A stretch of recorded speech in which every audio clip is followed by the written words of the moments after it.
students. Yesterday we can discuss for the inverse of that the matrix. बरोबर, त्याच्या व्याख्येबद्दल आपण विचार केला होता फॉर द इन्व्हर्स आणि आपण ह्या मुद्द्यापर्यंत आलो होतो. तर if A is a square matrix of any order m, then there exists that the another matrix B. Now we can state that is the A inverse as A into A inverse equal to A inverse into A equal to that I. आलं? आणि मग आपण त्या A inverse which is that of the matrix in which order we can take that the product that is immaterial here. म्हणजे कोणत्याही क्रमानं तो गुणाकार केला तरी तो आपला आयडेंटिटी मॅट्रिक्स आयच येत होता. आणि दुसरी एक महत्त्वाची गोष्ट या ठिकाणी नोंद करण्यासारखी होती, A inverse I all are that the square matrices of order m by m.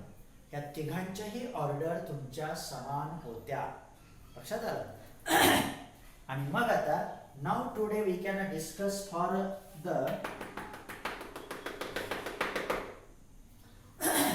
to get that of the inverse of that the matrix. आणि आता तो इन्व्हर्स कसा मिळवायचा याचा विचार आपण करणार. परंतु to that we have to discuss some remark. तर त्यासाठी अगोदर एका रिमार्कचा विचार करायचा आहे. What happens in that case see that direct आपण त्या इन्व्हर्स कडे आताच जाऊ शकत नाही. आणि तो रिमार्क काय आहे ते बघा. That gives us the more one important condition to get that the matrix. याचा अर्थ कोणत्याही स्क्वेअर मॅट्रिक्सला इन्व्हर्स असतोच असं नाही. कारण आपण व्याख्येमध्ये देअर एक्झिस्ट हा शब्द दिला होता. There exist a matrix B of same order as that of the m such that AB equal to BA equal to I. There exist हा शब्द होता. याचा अर्थ तो सर्वांसाठी अलाउड नाही. हे तिथं महत्वाचं आहे. बरोबर. आणि आता त्याबद्दल आपण विचार करू. Now suppose that we can take that A equal to square matrix of simple order, that is say -2 3 -4 that is 6. बघा असा तो मॅट्रिक्स आहे. कुठलाही घेऊ शकता तुम्ही. 2x2 चा घ्या, 3x3 चा घ्या. तो डिस्कस करताना आपण 2x2 चा मॅट्रिक्स घेऊया. झालं? त्यानंतर now we have to ask that the question to that the matrix A such that either there exists a matrix X such that AX equal to identity matrix which is the I2. कारण इथं 2x2 ऑर्डरचा तो square matrix आहे. आपल्या व्याख्येसारखंच आहे. AB equal to BA equal to I. आपण एकाच क्रमाचा विचार करतोय A into X चा. असा तो मॅट्रिक्स तिथं असू शकतो का हे आपल्याला अगोदर डिस्कस करणे आहे. आणि मग आता तो X आपण थोडा वेळ काहीतरी मानू. Let us suppose that X equal to तो सुद्धा त्याच ऑर्डरचा असणार. आणि मग तो माहिती नाही म्हणून त्याचे घटक आपण अननोन घेऊ. That is ABC. बरोबर. आणि मग आता आपण तसा गुणाकार एक्झिस्ट होतो का नाही काय घडतंय त्याचा विचार करू. आणि मग consider that AX equal to I2. बघा. अँड देअरफॉर मग A आहे आपला मॅट्रिक्स जो असेल तो -2 3 -4 6. X तुम्ही घेतला होता आताचा A B C and D आणि राईट हँड साइडला आहे. म्हणजे आपल्याला आता A B C D हे घटक जर आले तर आपण तो मॅट्रिक्स मिळाला असं गृहीत मानूया. आणि मग बघा दॅट इज 1 0 0 1. झालं? मग do the product which is available at the LHS. मग लेफ्ट हँड साइडला तो गुणाकार करू. बघा मग first row first column -2A + 3C. एक शिकलोय आपण in the 11 now yesterday also. पहिला रो पहिला कॉलम. त्यानंतर पहिला रो दुसरा कॉलम -2B + 3 times D. त्यानंतर दुसरा रो परत पहिला कॉलम -4A + 6 times C. दुसरा रो दुसरा column -4B + 6 times D. That bracket matrix bracket complete. इकडे आहेच आपला आयडेंटिटी मॅट्रिक्स किंवा युनिट मॅट्रिक्स 1 0 0 1. आणि मग आता ही इक्वालिटी आपल्याला डिस्कस करायची आहे. पण एबीसीडी मिळवायचे आहेत तुम्हाला. मग ह्या इक्वालिटी पासून ते मिळायला हवेत ना. मग आता बघूया. अँड देअरफॉर 4 गोष्टी मिळतील. बघा -2a + 3c = 1. पहिला एलिमेंट याच्या बरोबर आहे. त्यानंतर दुसरा बघा -2b + 3 टाइम्स d = 0. त्यानंतर -4a + 6 times c that is 0. झालं. आणि शेवटचा आहे -4b + 6 टाइम्स d = 1. आणि त्यांना वाटल्यास नंबर लिहा. त्याच्यातून काहीतरी आपल्याला संदेश मिळेल. That is 1 2 3 4 in this way. काय काय केलं? -2a + 3c 1, -2b + 3d = 0, -4a + 6c 0, -4b + 6d = 0. झालं. आणि मग आता आपल्याला विचार करावा लागेल. सी आपण सी आणि मग बघा अगोदर आपण कुठल्या तरी दोन समीकरणाचा विचार करू, एसी मधल्या किंवा बीडी मधल्या. आता एसी मधले कोणते समीकरण आहेत? 1 आणि 3. आपण असं सोडवतो ना, दोन व्हेरिएबल असेल दोन समीकरण पाहिजेत, मग त्याचं इव्हॅल्युएशन कसं करायचं त्याचा विचार करू. आणि मग बघा -2a + 3c = 1 आणि a आणि c मधलं दुसरं इक्वेशन आहे -4a + 6c = 0. आणि आता हे सोडवण्यासाठी आता काय करावं लागेल आपल्याला? मग बघा मग आपण आता त्या ठिकाणी याला 2 ने गुणू. म्हणजेच किती आले तुमचे? -4a + 6c. बघा दॅट इज -4a + 6c आहे तसंच आला 1 आणि हे 0. मग ऍड देम. आता बघा ऍड केल्यानंतर काय होतंय ते. Add them -4a -4a that becomes how many? तर हे -8a होती ना. -8a + that 12c that is equal to 1. पण तो ऍड केल्यानंतर आपल्याला काय मिळतंय का? नाही मिळत. मग आपण आता त्यांची वजाबाकी करण्याचा प्रयत्न करू. मग हे आपण शिकलोय. आता सबस्ट्रॅक्ट दे, पर्याय शोधायचा. आता -4a -4a कॅन्सल झाले, -6a -6a कॅन्सल झाले, याचा अर्थ हे 0 आले. बघा आणि इकडे काय आलं? 1 - 0 दॅट इज द 1.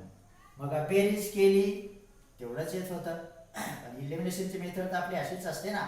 पण हे सारखेच समीकरण तयार झाले आणि त्याच्यापासून आपल्याला काय मिळालं वेगळं? 0 = 1 which is not possible. तर असं ते शक्य नाही. आणि हे असंच तुमचं बी आणि डी ला पण घडतंय. बरोबर. याला जर 2 ने गुणलं तर वजाबाकी केली तर त्या ठिकाणी 1 = 0 येणार किंवा 0 = 1 येणार. आणि म्हणून तर and therefore there is no existence of such a matrix X such that कुठला मॅट्रिक्स होता आपला? -2 3 that -4 6 that X in that becomes I. असा तो मॅट्रिक्स तिथं घडू शकत नाही. आणि त्याला कारण आता काय आहे ते बघू. आणि मग फॉर धिस रिझन म्हणजे असा जर तो मॅट्रिक्स असेल -2 3 -4 6 then there does not exist a matrix X such that their product becomes that of the I. तो का घडत नाही त्याचं कारण आता आहे. Now note that determinant of that matrix A equal to determinant of -2 -4 6.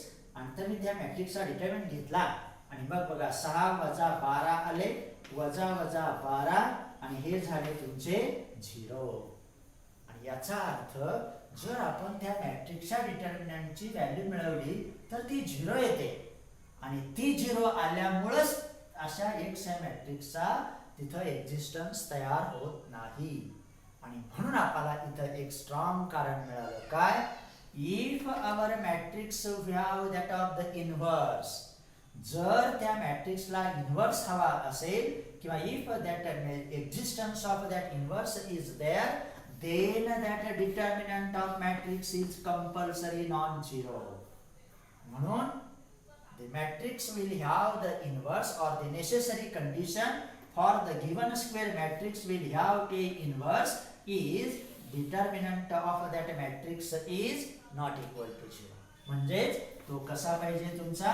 Non singular. म्हणून आपण काल त्याला आठवण करून दिल्या. म्हणजे कुठल्याही मॅट्रिक्सला आता इन्व्हर्स नसतो. जर त्या मॅट्रिक्स हा तुमचा नॉन सिंग्युलर असेल म्हणजेच त्या मॅट्रिक्सच्या डिटरमिनंटची किंमत जर नॉन झिरो असेल तरच त्याला इन्व्हर्स एक्झिस्ट होतो. हे महत्वाचा रिमार्क आपणाला डिस्कस मिळाला किंवा मिळाला. आणि मग याच्यातून आपल्याला दोन गोष्टी लक्षात ठेवायच्या. And therefore note that. आणि मग बघा पहिला मुद्दा काय आपण म्हणणार, given matrix is said to be invertible. Square हा अर्थात given square matrix is invertible म्हणजे दिलेला स्क्वेअर मॅट्रिक्स हा इन्व्हर्टिबल असतो. SQUARE. Square matrix is invertible. INVERTIBLE. A given square matrix is invertible if its inverse exists. जर त्याचा inverse exist झाला तरच त्याला इन्व्हर्टिबल म्हणायचं. आणि आता कधी इन्व्हर्स एक्झिस्ट होतो हे आता आपल्याला मिळालं. आणि मग बघा the given square matrix A have inverse if and only if its determinant is not equal to 0, that is non-singular. याचा अर्थ तो मॅट्रिक्स तुमचा कंपल्सरी नॉन सिंग्युलर पाहिजे तरच त्याला इन्व्हर्स येतो, नाहीतर नाही. नाहीतर आपण कितीही प्रयत्न केला तो इन्व्हर्स मिळवण्याचा तरी तो आपणाला मिळू शकत नाही. तर हे दोन मुद्दे इथं तुम्हाला मिळाले. म्हणजे इन्व्हर्टिबल कधी म्हणायचं, जर त्याचा इन्व्हर्स एक्झिस्ट झाला किंवा मिळाला तर. आणि इन्व्हर्स कधी एक्झिस्ट होतो, जर तो मॅट्रिक्स म्हणजेच त्याच्या डिटर्मिनंटची व्हॅल्यू ही नॉन झिरो असेल तर. हा रिमार्क आता व्याख्येनंतर मिळाला. आणि मग आता आपण इन्व्हर्स कडे जाण्याचा प्रयत्न करू.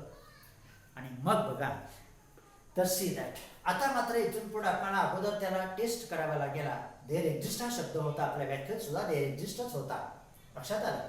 आणि मग बघा तर this matrix will that square matrix compulsory.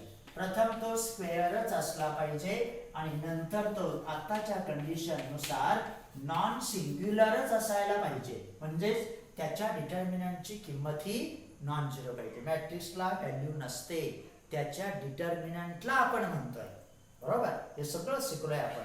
आणि मग आता बघा तर to get that the inverse of that the square matrix which is a non singular we have to discuss that of the two methods. तर आपल्याला दोन पद्धतींचा इथं उपयोग करणे आहे. तर first is called inverse by. बघा पहिल्याला काही शिकलोय आपण आता, त्याचाच उपयोग करायचा. Inverse by elementary MENTARY elementary row or column operations किंवा ट्रान्सफॉर्मेशन शॉर्ट मध्ये देतो. आणि दुसरा आहे, दुसरी पण चांगली पद्धत आहे, that is adjoint method. So these are the two methods by which we can find the inverse of that square and non-singular matrix. Square असतोच अर्थात, त्यामुळे काही अडचण नाही. तर ह्या दोन पद्धतीचा आपण विचार करणार. आणि मग आता एकेकाला आपण शिकण्याचा प्रयत्न करू. तर त्याचं रिस्ट्रिक्शन आहेत, बरेच बंधनं इथं आहेत. त्यामुळे आपल्याला थोडीशी काळजी घ्यावी लागते. कॅल्क्युलेशन आपल्याला व्यवस्थितरित्या करण्याचा प्रयत्न करावा लागतो. आपण उलट परफेक्ट होतो त्यावर. तर बघूया काय आहे ते. आणि मग आता पहिल्या पद्धतीचा विचार करू. Inverse of non singular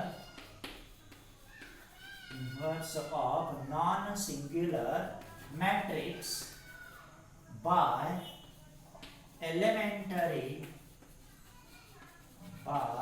elementary transformations.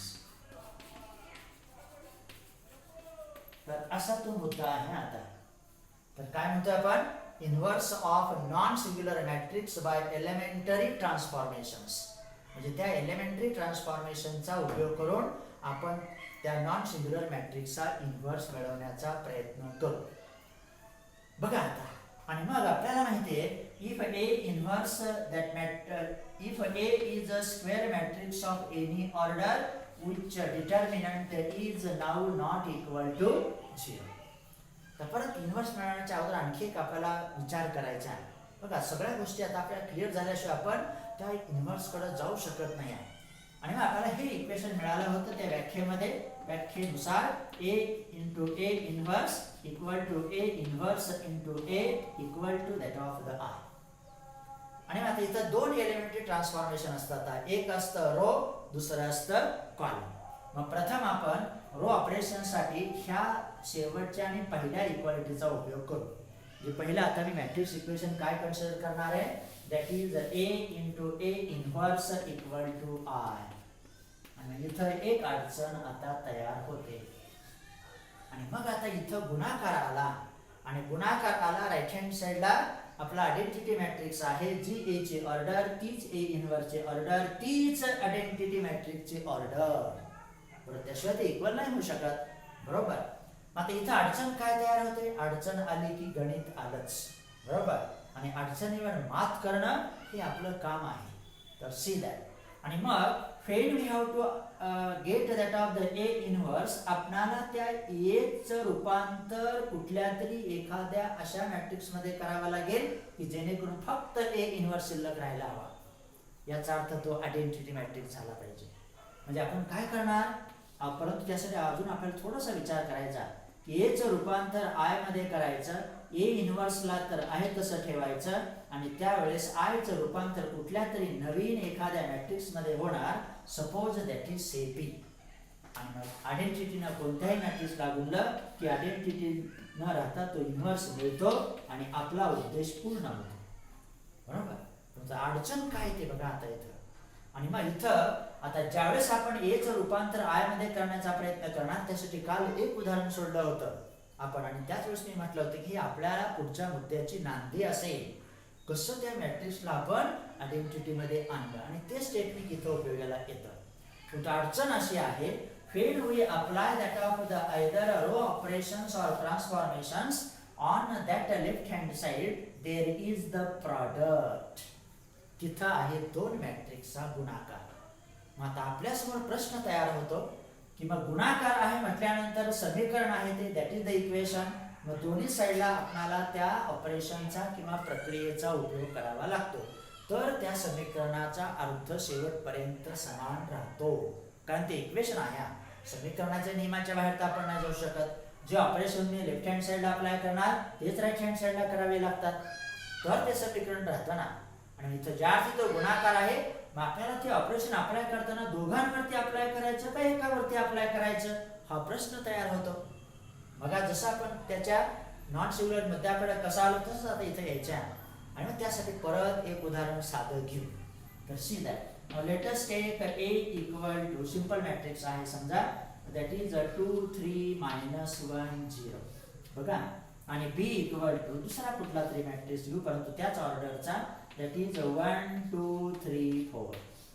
बरोबर. Now do the product AB. आता आपण त्या A आणि B चा गुणाकार करू. बघा काय घडतंय ते. मग AB इक्वल टू, आता A आणि B आहेतच तुमच्याकडं. A आहे त्या ठिकाणचा 2 3 -1 0, B आहे. त्यामुळे अगोदर आपल्याला क्लिअर झाल्याशिवाय इन्व्हर्स कडे नाही जाता येत. 3 4 झालं. मग डू द प्रॉडक्ट. आता गुणाकाराची प्रक्रिया आपल्याला माहिती आहे. फर्स्ट रो फर्स्ट कॉलम 2 अधिक 9 झाले इथं 11. फर्स्ट रो सेकंड कॉलम 4 अधिक 12, 4 अधिक 12 झाले 16. बघा, त्यानंतर first second row first column -1 into -1 इथं झाले 0 आले -1, इथं झाले -2 अधिक 0 -2. तर हा झाला AB equal to some matrix, आणि त्याला नाव देऊ समजा C. बघा आता काय होतंय, ह्याच्यामध्ये जी अडचण होती ती आता कशी दूर होते याचा विचार करू. आणि मग आता आपण ह्या समीकरण इथं कुठलं तयार झालं, A into A inverse equal to I सारखं, that is AB equal to C. आणि मग आता आपल्या समोर प्रश्न आहे, जर आपण एखादं ऑपरेशन त्या राईट हँड साइडच्या C ह्या मॅट्रिक्स वरती अप्लाय केलं, तर इकडं त्याचा परिणाम कसा होतोय ते बघायचंय. मग इथं A वरती अप्लाय करायचं का B वरती अप्लाय करायचं का दोघांवरती अप्लाय करायचं, याचा प्रश्न सुटेल. आणि मग जर आपण C वरती ऑपरेशन करून येणारा मॅट्रिक्स आणि A किंवा B किंवा दोघांवरती ऑपरेशन अप्लाय करून, मी और म्हणतोय अजून ते ठरलेलं नाही, आता ते ठरेल. आणि आता C ह्या मॅट्रिक्स वरती आपण अप्लाय करू. आता जो मॅट्रिक्स तयार झाला ना गुणाकार करून, अप्लाय साधा ऑपरेशन अप्लाय करू. R1 interchange R2 on C matrix. म्हणजे गुणाकार करून जो नवीन राईट हँड साईडचा मॅट्रिक्स मिळाला त्याच्यावरती आपण हे ऑपरेशन अप्लाय करू. And therefore C is equivalent to, बघा आता R1 म्हणजे काय होणार, -1 -2 इथं आले आणि 11 आणि 16 इथं आले आणि त्याला नाव देऊ आता 1 नंबर झालं. आणि मग आता आपण विचार करू, तर असं ते आलेलं होतं, इंटरचेंज केलं, सीचं नवीन रूप किंवा नवीन बदल असा झाला. आता राईट हँड साईडचा आपण विचार केला. आता लेफ्ट हँड साईडला आपण फक्त आता बघा कालच आपण सांगितलं होतं, in this product A B this matrix A is called prefactor, त्याला आपण प्रीफॅक्टर म्हणतो आणि याला आपण पोस्ट फॅक्टर म्हणतो, बरोबर. मग आता इथं आपण दोन्ही वरती जर ती प्रक्रिया अवलंबायची म्हटलं तर ते काही शक्य नाही. आणि मग आपण एकांवरतीच कोणावरती तरी अगोदर ऑपरेशन अप्लाय करू. जर आलं त्याच्यावरती तर आपण सफिशियंट झालो, नाही आलं तर पुढचा पर्याय असतोच.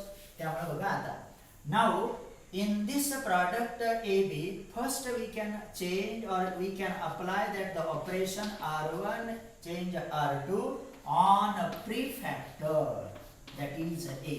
फक्त ए वरती आपण ते ऑपरेशन अप्लाय करू आणि मग त्या ए नुसार काय बदल होतो ते बघू. Therefore A is equivalent to, फक्त मी ए वरतीच अप्लाय केलंय आणि तेच ऑपरेशन अप्लाय केलंय. मग काय येणार इथं, -1 0 इथं आले 2 3. Now take the product and therefore A B equal to, आता ए जो बदलून आला त्याचा विचार करायचा आता बघा. आणि मग जर आता आपण बी वरती काही केलेलं नाही, फक्त प्री फॅक्टर वरती आपण ते ऑपरेशन अप्लाय केलंय, म्हणजे आपलं काम सोपं करण्याचा आपण प्रयत्न करतोय. बदललेला ए इथं घेतला, ए नाही घेतला, बी आहे तसाच ठेवूया, 1 2 दॅट ऑफ द 3 4. बघा काय काय घडलं ते लक्षात आलं. अगोदर आपण गुणाकार केला, येणाऱ्या गुणाकारावरती म्हणजे राईट हँड साईडच्या मॅट्रिक्स वरती हे ऑपरेशन अप्लाय केलं, तेच आपण लेफ्ट हँड साईडला अप्लाय करतोय. आपला प्रश्न का तयार झाला, कारण जे ऑपरेशन राईट हँड साईडला अप्लाय करायचं ते ए वरती अप्लाय करायचं का बी वरती अप्लाय करायचं का दोघांवरती अप्लाय करायचं, कारण समीकरण तर आहे, त्याला इथं मॅट्रिक्स इक्वेशन कॉल केलं जातं. आणि मग आता आपण फक्त ए वरती अप्लाय केला, बी आहे तसा ठेवलाय. आता गुणाकार करू आणि मग जर तो आला तर आपण साध्य. आणि मग बघा फर्स्ट रो फर्स्ट कॉलम -1 0 म्हणजे -1 एक तर घटक आला बघा. त्यानंतर फर्स्ट रो सेकंड कॉलम -2 0 -2 येणार. त्यानंतर परंतु आल्याशिवाय सांगणं चुकीचं. दुसरा रो पहिला कॉलम 2 + 9 11 आले. त्यानंतर दुसरा रो दुसरा कॉलम 4 + 12 16 आले. That is called to.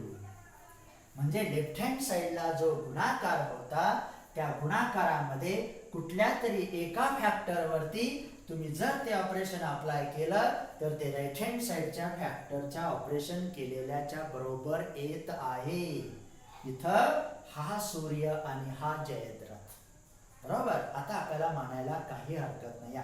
आणि मग note that when there is the matrix equation like of that AB equal to C, we can apply the row operation or column operation on LHS either on a prefactor or on post factor, and same operation by equation meaning apply to the right hand side. आता आपण free झालो, लक्षात आलं. नाही तर तुमच्यासमोर प्रश्न तयारच व्हायला पाहिजे काय की आपण राईट हँड साईडला तर ते ऑपरेशन अप्लाय करतोय, मग लेफ्ट हँड साईडला तर दोन मॅट्रिक्स आहेत, याचा अर्थ त्याच्या दोघांवरती अप्लाय करायचं का एकावरती अप्लाय करायचं. आता आपला तो प्रश्न मिटला. फक्त एक तर प्री फॅक्टर वरती अप्लाय करा किंवा पोस्ट फॅक्टर वरती अप्लाय करा, लक्षात आलं. आणि मग आता आपण आपल्या मॅट्रिक्सच्या मूळ मुद्द्याकडे जाऊ. तर हे दोन मुद्दे आज क्लिअर मिळाल्या काय, तर to get that the inverse of matrix that must be non singular. ते का नॉन सिंग्युलर पाहिजे होता त्याचं पण आपण स्पष्टीकरण दिलं. दुसरं, त्या गुणाकारामध्ये दोघांवरती ऑपरेशन अप्लाय करायचं का एकावरती, राईट हँड साइड वरती त्याचा काय परिणाम होतो वगैरे ते पण आता आपण शिकलो. म्हणजे in that the matrix equation of that the product AB equal to C only apply the operations on prefactor or postfactor on LHS आणि तेच ऑपरेशन परत आपण समीकरणाच्या नियमाप्रमाणे RHS ला उपयोगात आणू शकता. झालं. आणि मग आता आपण आपल्या पद्धतीकडे येऊ आणि मग सी दॅट. तर see that now inverse of that non singular matrix by elementary transformation. तर to get that the inverse of non singular matrix by elementary transformation following steps are used. त्या कोणत्या स्टेप्स आहेत हे लक्षात घ्यायचा. तर शक्यतो त्याच प्रमाणे जायचं. त्या स्टेप्स अजिबात बदलायच्या नाहीत, नाहीतर तो इन्व्हर्स मिळत नाही. मग आपले कॅल्क्युलेशन डिस्टर्ब होतात. तुम्ही डिस्टर्ब झाला की त्याचा परिणाम दुसऱ्या क्वेश्चनवरती होतो आणि मग आपण म्हणतो आपल्याला ते आलं नाही. You can becomes that of the nervous. तसं नर्वस होणे नाही. आतापासून त्याचा विचार करायचा. आता बघा काय आहे ते. पहिलं फर्स्ट स्टेप.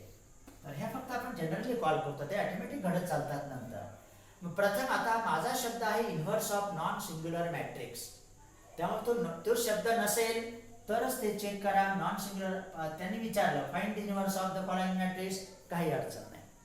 आणि ते समजा विचारलं त्यांनी find the inverse of that matrix if it exist, मग मात्र तुम्हाला ते चेक करावं लागेल. फक्त ते आता आपल्यावरती आहे. तो नॉन सिंग्युलर आहे असं गृहीत धरलंय.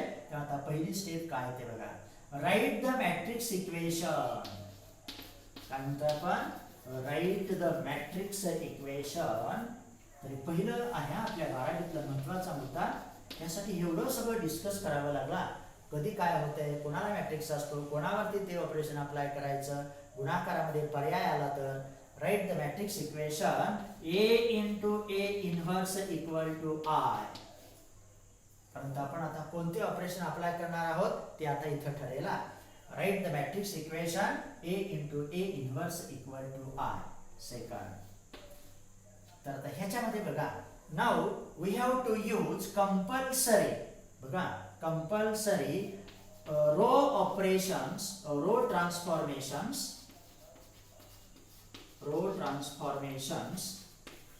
On above matrix equation.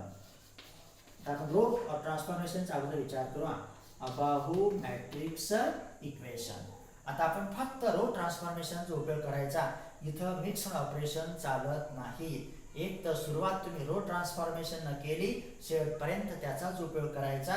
जर कॉलम ट्रान्सफॉर्मेशनचा उपयोग केला तर शेवटपर्यंत त्याचाच. म्हणजे रो ट्रान्सफॉर्मेशनचा आपण उपयोग करू. त्यानंतर now row transformations are used to get the inverse of that non singular matrix. आणि मग तिसऱ्या स्टेप मध्ये काय करायचं ते बघा. now apply the suitable SUITABLE apply the suitable row transformations or operations on this matrix equation in such a way that the matrix equation A into A inverse equal to I becomes. तर त्याच्यात कसा बदल होणार आहे? A inverse तर आपल्याकडे नाही आणि आता सांगितलं एकावरतीच आपण ऑपरेशन अप्लाय करायचं त्या गुणाकारामध्ये. दोघांवरती अप्लाय करायची गरज नाही कारण हा तुमच्याकडे नाहीच आहे. तो मिळवायचा आहे ना, कसा असेल.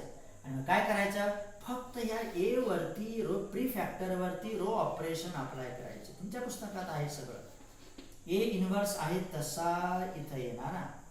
त्याच वेळेस similarly apply the row operation on right hand side at the similar steps. त्याच वेळेस राईट हँड साइडला सुद्धा ते ऑपरेशन अशा रीतीने अप्लाय करायचे की this matrix A will transform or change to I. A inverse आपला आहे तसा राहिला. अशा रीतीने ते रो ऑपरेशन अप्लाय करा की त्या A चं रूपांतर आयडेंटिटी मॅट्रिक्स मध्ये व्हायला हवं. A inverse does not change, तो आहे तसा राहिला आताच्या प्रॉपर्टी नुसार. आणि त्यावेळेस बघा आता जर एखाद्या मॅट्रिक्सचं रूपांतर रो ऑपरेशन अप्लाय करून तुम्ही आयडेंटिटी मॅट्रिक्स मध्ये करत असाल of that the same order as that of the A, त्यावेळेस त्या आयडेंटिटी मॅट्रिक्सचं रूपांतर राईट हँड साइडला दुसऱ्या कुठल्या तरी मॅट्रिक्स मध्ये आपोआप होत चालतं. बरोबर. हा त्या ऑपरेशनचा खरा उपयोग. आणि मग आता आपलं काम संपला.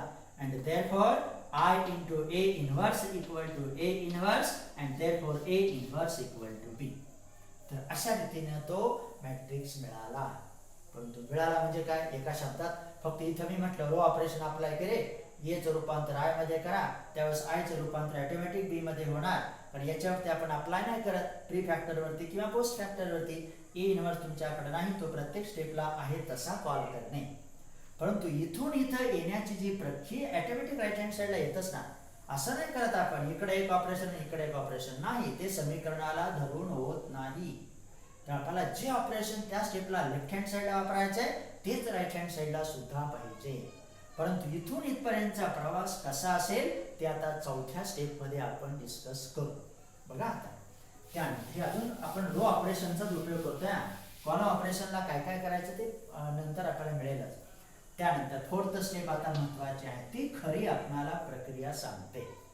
मग आता आपण काय म्हटलं, we have to use that of the row transformation. हे लक्षात घ्या, प्रथम आपण रो ट्रान्सफॉर्मेशनचाच फक्त उपयोग करणार. आणि हे इक्वेशन तुम्ही कन्सिडर केल्या A into A inverse equal to I, बरोबर. मग आता आपला जो मॅट्रिक्स ए आहे तो 2x2 ऑर्डरचा असेल किंवा 3x3 ऑर्डरचा असेल.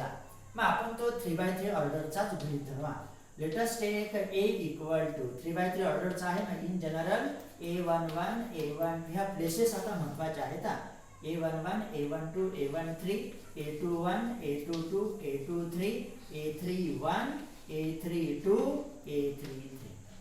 That is the square matrix of order 3. त्यावेळेस त्याचा आयडेंटिटी मॅट्रिक्स आय कोण असणार आहे, आता छोटासा देतो इथं मी 1 0 0 0 1 0 0 0 दॅट ऑफ द झालं.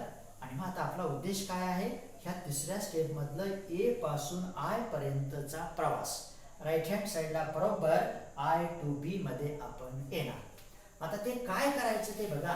काल आपण ते उदाहरण त्यासाठी घेतलं होता, लक्षात आलं. आता इथं ते क्लिअर होईल. तर see that now to change that of the matrix A to I, the required or suitable row transformations are as follows. त्या A ह्या मॅट्रिक्सचं आयडेंटिटी मॅट्रिक्स मध्ये म्हणजेच 1 0 0 0 1 0 0 0 1 अशा मॅट्रिक्स मध्ये रूपांतर करत असताना त्याच क्रमाने तुम्ही केलं पाहिजे, तरच तो इन्व्हर्स येतो.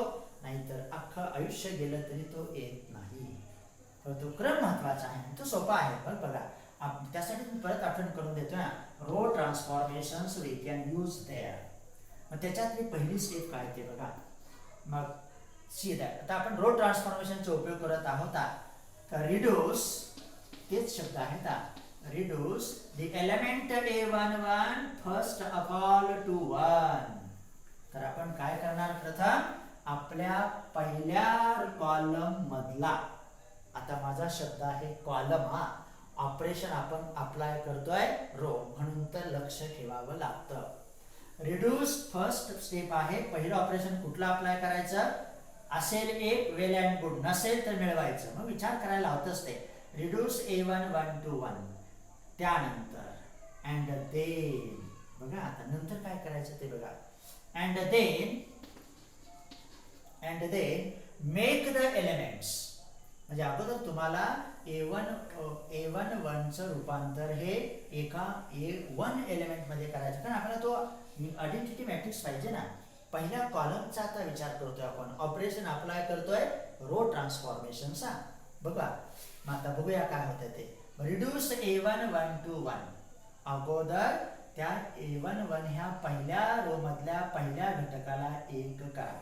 त्यानंतर दुसरं देन, त्यानंतर then reduce, see that, then reduce the elements a21 and a31.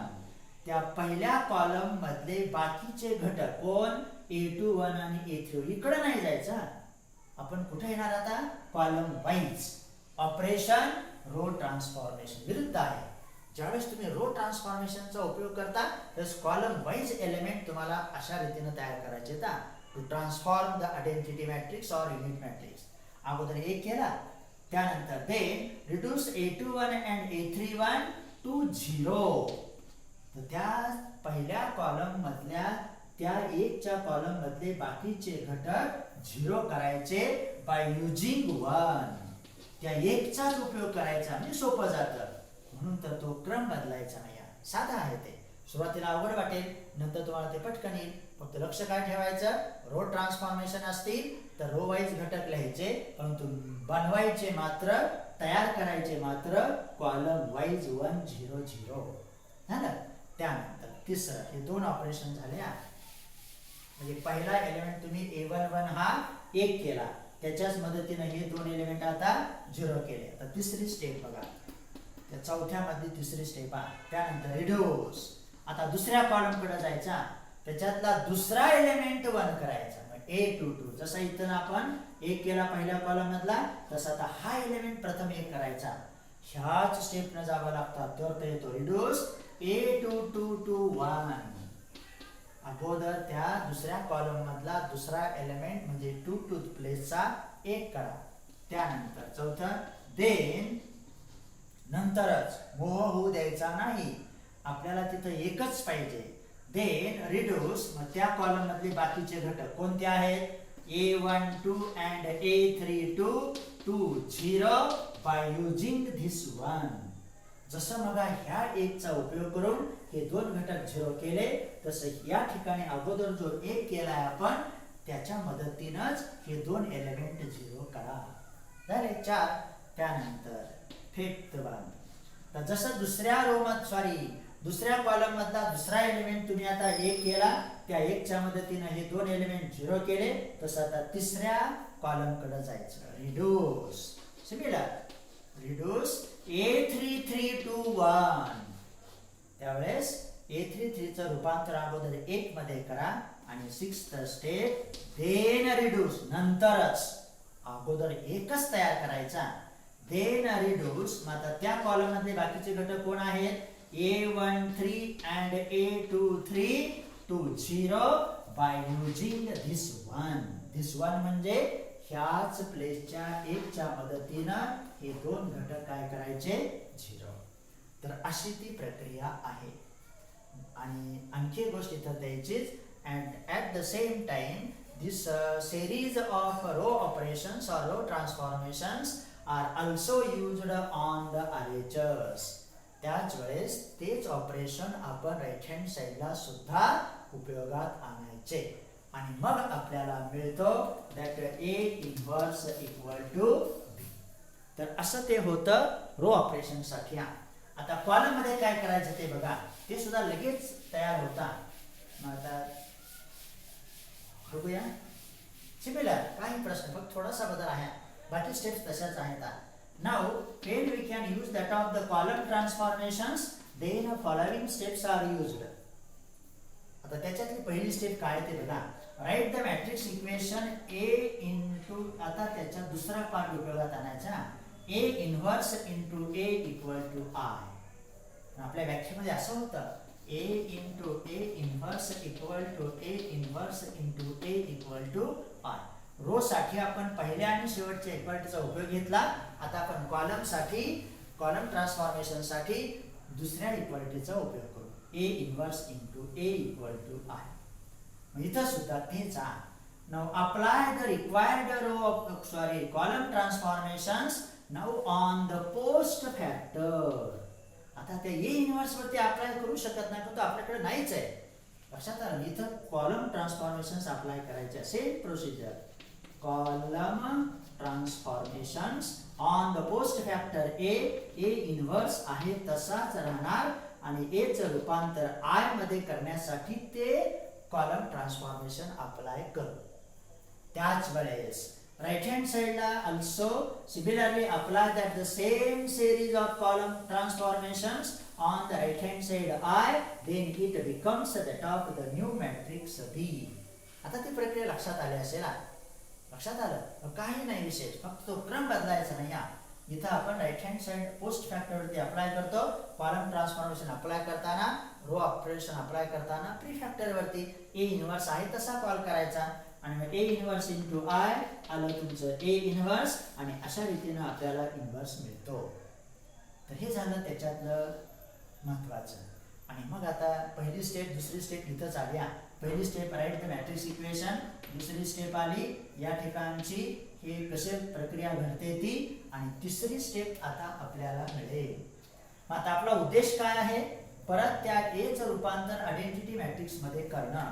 आता परत तो ए मी देतो थोडा वेळ. तुम्हाला ते घटक आता कसे मिळतात ते बघा. मग ए आपण 3x3 चा मिळूया. 2x2 चा आपोआप येतात. A11 A12 A13 A21 A2 दोन्ही एका दिवशी सांगायला लागतात ना प्रक्रिया, म्हणजे ते लक्षात येतं. A32 आणि A33 झालं. मग त्याच पद्धतीनं मग तिसऱ्या किंवा चौथ्या ह्याच्यामध्ये पहिली स्टेप. आता मी रो वाईज विचार करणार, कारण तुम्ही इथं कॉलम ट्रान्सफॉर्मेशनचा उपयोग करत आहात. मगासारखंच मग आपण रो ट्रान्सफॉर्मेशनचा उपयोग करत होतो. Make the elements column wise 1 0 0. आता कॉलम ट्रान्सफॉर्मेशनचा उपयोग करणार. Make the elements row wise 1 0 0. आणि मग बघा सिमिलर रिड्यूस A11 to 1. याला तर काय तो पहिला एलिमेंट आहे. रो असो नाही तर कॉलम असो तो एक करावाच लागतो. दुसऱ्या स्टेपला अँड देन रिड्यूस. आता कोणते घटक, आता इकडे नाही यायचं, आपण इकडे जायचं. आता रो वाईज जायचं. Then reduce A12 and A13 to 0 by using this 1. त्याच एकच्या मदतीनं तुम्हाला हे दोन घटक 0 करायचे, बाकीकडं मूव्ह होऊ द्यायचा नाही. त्यानंतर तिसऱ्या स्टेपला झालं. पहिल्या रोचं काम संपलं. म्हणजे पहिला रो तुमचा कसा झाला आता 1 0 0. असं जर गेला तर जे एलिमेंट तुम्ही तयार केलेत 1 0 0 ते डिस्टर्ब होत नाही. हा का क्रम बदलला परत डिस्टर्ब होतात, इन्व्हर्स मिळत नाही. तर थोडंसं लक्ष ठेवावंच लागतं. त्यानंतर reduce the second element in second row A22 to that of the 1. Row wise जायचं आहे आता, कारण कॉलम ट्रान्सफॉर्मेशन आपण उपयोग करत आहोत. मग A22 हा घटक आपला 1 करायचा. त्यानंतर चौथी स्टेप देन रिड्यूस म्हणजे तयार करायचा किंवा त्याला बनवायचं. रिड्यूस मग त्या दुसऱ्या रो मधले घटक कोणते आले राहिलेले A21 and A23 to that of the 0 by using this 1. जसं मग ह्या A11 च्या 1 तयार केल्याच्या मदतीनं हे 0 केले, तसं ह्या A22 च्या ठिकाणी जो 1 तयार केला त्याच्याच मदतीनं हे दोन एलिमेंट काय करायचे 0 रो मधल्या A21 आणि A23. त्यानंतर फिफ्थ स्टेप जायचं A33 कडे. Fifth step reduce that A33 in third row to that of the 1. मग तिसऱ्या रो मधला तिसरा घटक आता काय करायचा 1. आणि सिक्स्थ स्टेप त्या स्टेप्स येतात आता. देन नंतरचा अगोदर 1 करायचा मग 0 करायचा.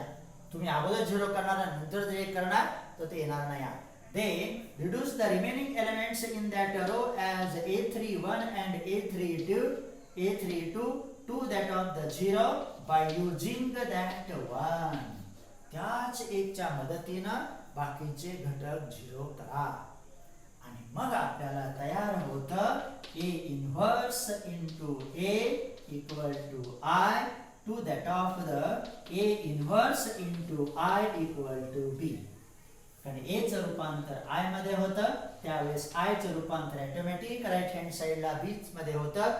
कारण जे ऑपरेशन तुम्ही लेफ्ट हँड साइडला अप्लाय करणार त्या समीकरणाच्या नियमाप्रमाणे तेच राईट हँड साइडला अप्लाय करावेच लागतात.